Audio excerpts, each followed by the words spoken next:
This is Orson Welles speaking, and bringing you now a story called Trial for Murder. It's a ghost story. Do you believe in ghosts? Of course you don't. But just think how many sane and sober citizens have seen them, are absolutely sure they've seen them. Was it always just a shadow, or a trick of light, imagination, nerves, or the creation of their own private fears? Take Mr. Stubbs, for instance. An ordinary man, not overly imaginative, not troubled in his conscience, apparently, until the day when he found himself quite unexpectedly and innocently involved in a murder case. And haunted by it.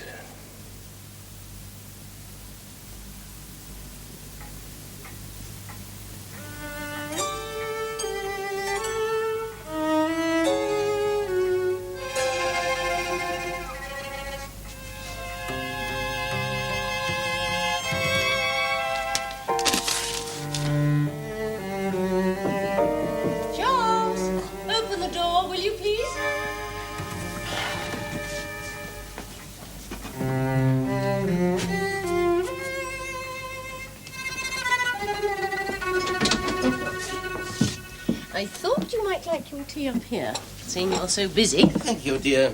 The annual account's always a busy time. You enjoy it. Here's the evening paper. Anything of interest? Nothing much. Oh, yes. They've arrested a man for that horrid murder. Murder? Well, you know, dear, Mr. Venables, who was stabbed in his own garden. I don't recall. Oh, yes, you do. A middle-aged man with a wife much younger than himself, and all the papers hinted... Well, anyway, they've arrested the murderer. Do you know, he's called John Higgins, and I think... Alice, you really mustn't call him a murderer just because he's been arrested. Well, of course he... No, that is for the jury to decide if it comes to a trial. There's no smoke without fire. Now, you drink your tea, Charles, before it gets cold. Yes. Aren't you joining me? No, I have a caller in the drawing room. Oh? Harry Cartwright. Oh, now, don't be so cross, Charles. I didn't think you'd want to be bothered to talk to him. I should think not, indeed. Well, with both parents in India, he's rather a lonely young man. Hasn't he a job of work to do? Well, you know what he's like for army men on parade. Army men. Idlers wasting the public money. Someday we may need their help, Charles. Never thought of that. Shall I draw the curtains for you? No thanks, I'll do it.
No smoke.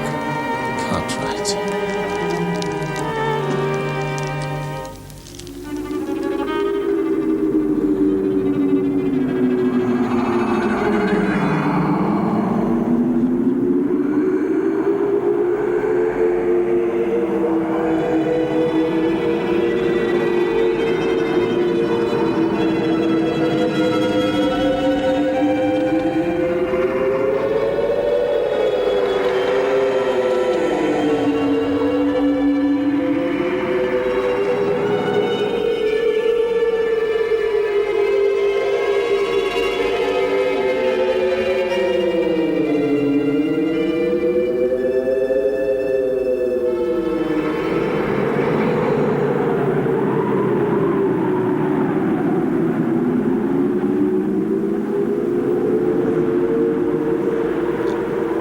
Alice! Alice! Alice! Charles, whatever's the matter? What's happened? Has anybody been here? Well, but only Mr. Cartwright, but he's left. Why? Oh, Charles, for heaven's sake, what's the matter? You look as if you've seen a ghost. I saw something. Something terrible. But what it was, I don't know.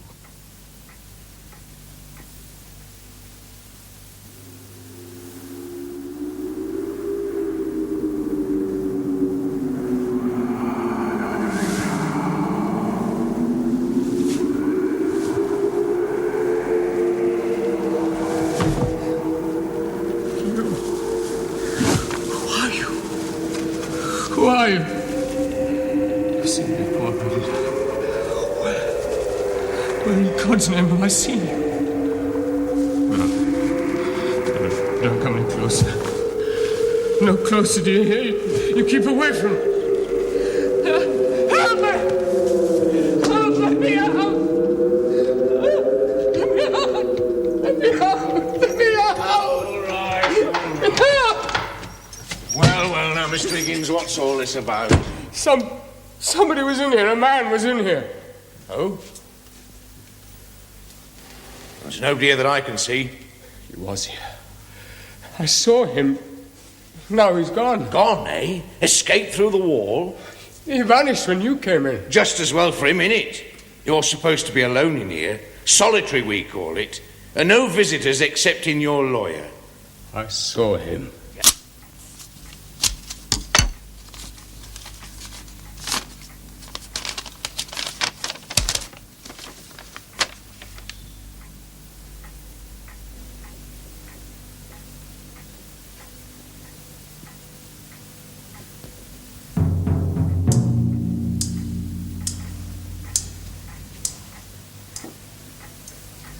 Naturally, one must respect the jury system. Why, dear? Why? Don't you know why? No, dear.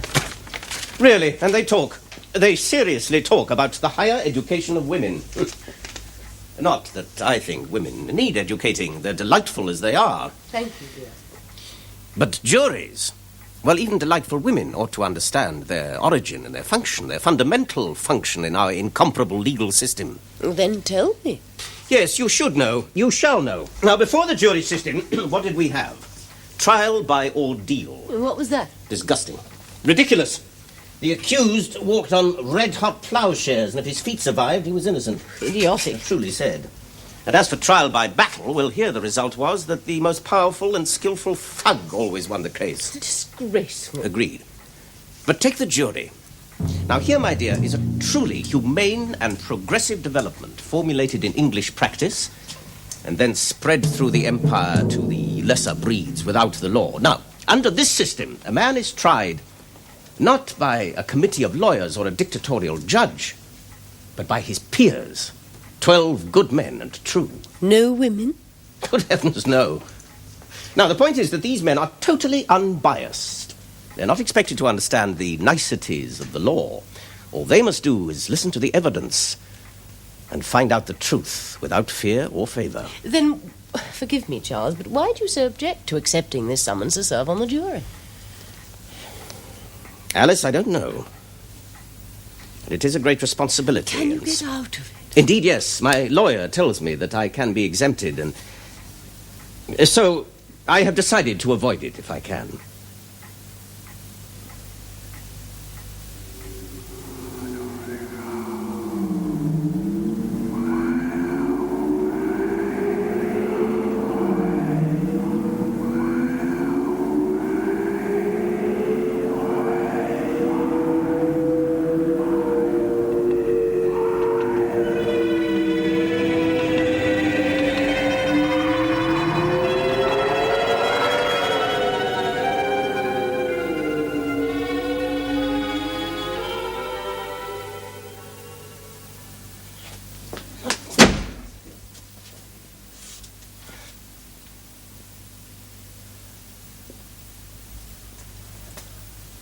And so, as I say, my dear, I have decided to to accept the summons. I know where my duty lies.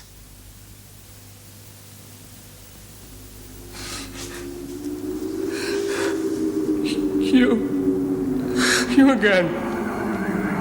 When shall I be rid of you?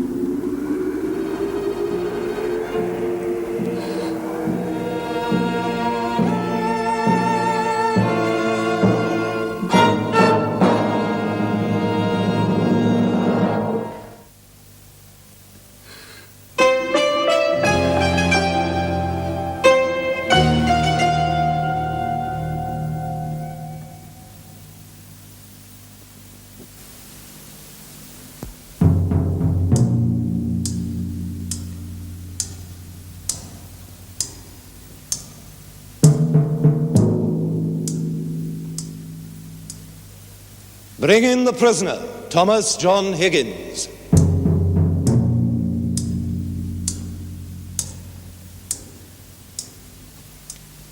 Have you ever had this job before? Know me.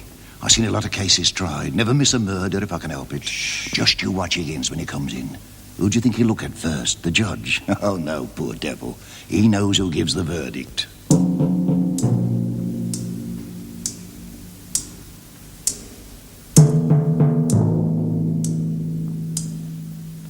Thomas John Higgins, you are indicted, and the charge against you is murder. In that you, on the 10th of October of this year, at Clerkenwell in the county of Middlesex, did murder Henry Arthur Venables. How say you, Thomas John Higgins? Are you guilty or not guilty? Higgins, plead to the charge. That man, I object to that man. What? Which man? The foreman of the jury. Excuse me, my lord. Mr. Vachel, pray tell your client to plead to the charge. You are not permitted to speak except to plead. I will not be tried by that man. My lord, with respect. Let the foreman of the jury stand. Mr. Stubbs, is it not? Yes, my lord. The prisoner objects to you. Are you related to him in any way? Not in any way. Are you then acquainted? No, my lord. You seem in some doubt. Have you ever spoken to him? Never. Or he to you? No, my lord. Let us resume. Thomas John Higgins, how say you? Are you guilty or not guilty? I am not guilty. Members of the jury, Thomas John Higgins is indicted in murder Henry Arthur Venables. What's up? On this indictment, Nothing. he is arraigned. For a moment, I thought we were 13. 13, eh? And has put himself upon his country. Rubbish, Which country 12. you are. And that's his unlucky number, I can It tell you. is for you to say whether he be guilty or not, and to hearken to the evidence. So, gentlemen of the jury, we have this situation. A man who was no longer young, not in the best of health, married to a woman some 15 years his junior and of undoubted attractions. Nevertheless, a normally happy domestic scene. Into this household stalks the figure of a rapacious, immoral seducer, Thomas John Higgins. Higgins, here before you in the dock, facing the judgment which we shall prove. Yes, gentlemen, we shall prove he so richly deserves. And Mr. Venables, the innocent victim of this crime, where is he? Murdered. And gone, perhaps, to that undiscovered country, as Shakespeare put it, from whose bourne no traveller returns. What's he talking about? He doesn't know. And neither do you.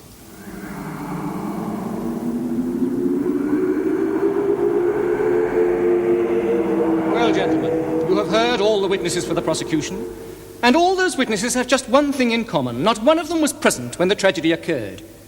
Now, my learned friend has tried to persuade you that this does not matter, that circumstantial evidence alone is enough to condemn my client. I shall require, and you will require, much more convincing evidence than that. You will require to be convinced beyond any possible doubt. Beyond reasonable doubt, Mr. Vachel. I'm obliged, my lord. Beyond reasonable doubt that John Higgins murdered Henry Venables. There is no doubt in my mind, gentlemen, and for this reason, John Higgins was not within miles of Clerkenwell on the 10th of October. This we shall prove. It's an alibi. Told you so. Moreover, my learned friend has, in passing, admitted that when Mr. Venables was found dead, his right hand was clutching the handle of the knife protruding from his left side. It was suggested, ingeniously, that Mr. Venables was trying to withdraw the knife from his body. Is it not far more likely that he himself had struck the fatal blow?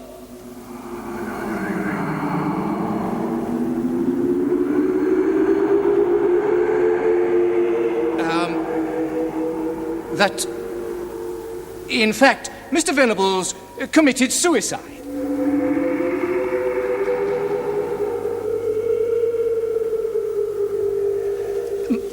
My lord, I now wish to, Mr. Vachel, are you indisposed? No, my lord. I thank you, but the air here is... I find it tolerable. I now wish to call Maria Perkins. Call Maria Perkins. Call Maria Perkins.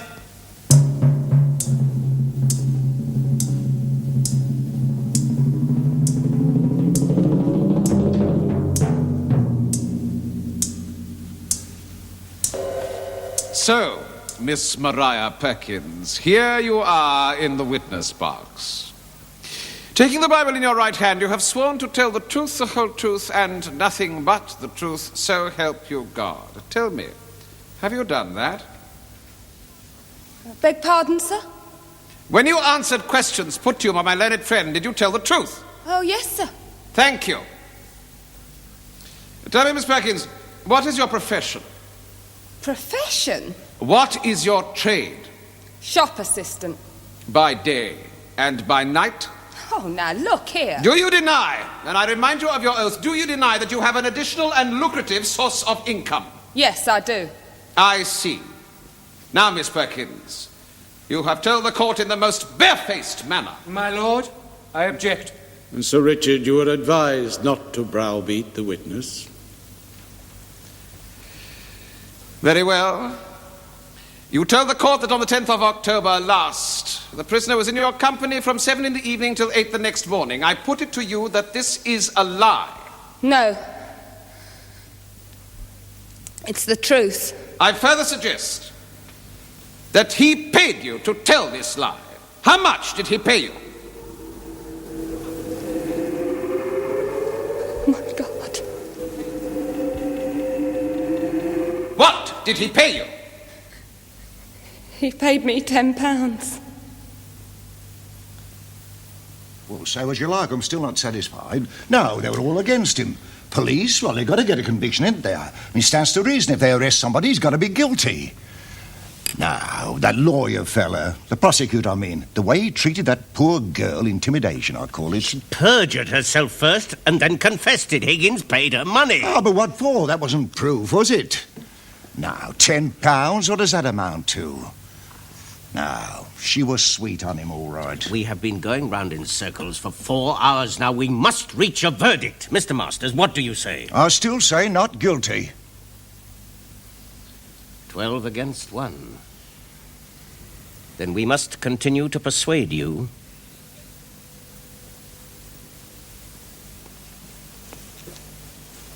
Gentlemen of the jury, have you decided upon your verdict? We have. What is your verdict? We find the prisoner guilty as charged. And that is the verdict of you all? It is. Let the prisoner rise. Thomas John Higgins, the jury has found you guilty of murder. It is my duty to pronounce sentence upon you.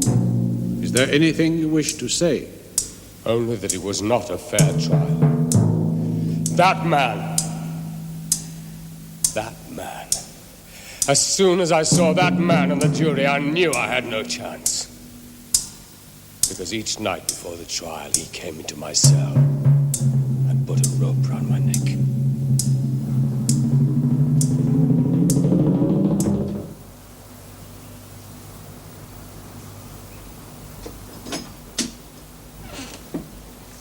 Where have you been? Out, dear.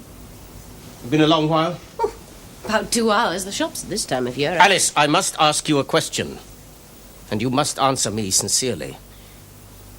These last weeks, have you been meeting Mr. Cartwright? So that's what's been fussing you. Tell me! Please. Oh, Charles, I will tell you. No, I have not met Mr. Cartwright. He's been posted to India. Sailed a week ago. Good riddance, too. He was becoming rather a bore. Oh, Charles. You were jealous. All moody and miserable, and I thought it was that horrid trial that upset you. In a way, perhaps it was. It did upset me deeply, and it still does. Look at this newspaper. Clerkenwell killer hanged. Hanged, and I am entirely responsible. Oh, no. No, you must never say that. You simply did your duty. As you always do, without fear or favour. No. I'll just take my hat off, and then we'll have tea, all cosily together.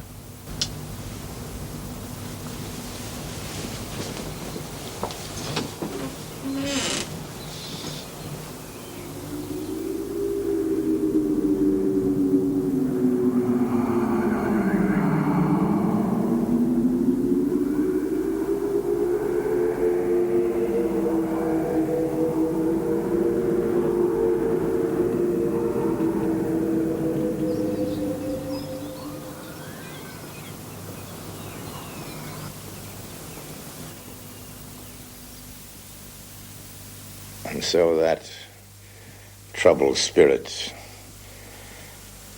was laid to rest. But what of Mr. Stubbs? If he hadn't really seen those ghosts, if he just imagined them, how could he possibly have known so much about the murder? Well, I'm not going to tell you that I believe in ghosts, or that I don't.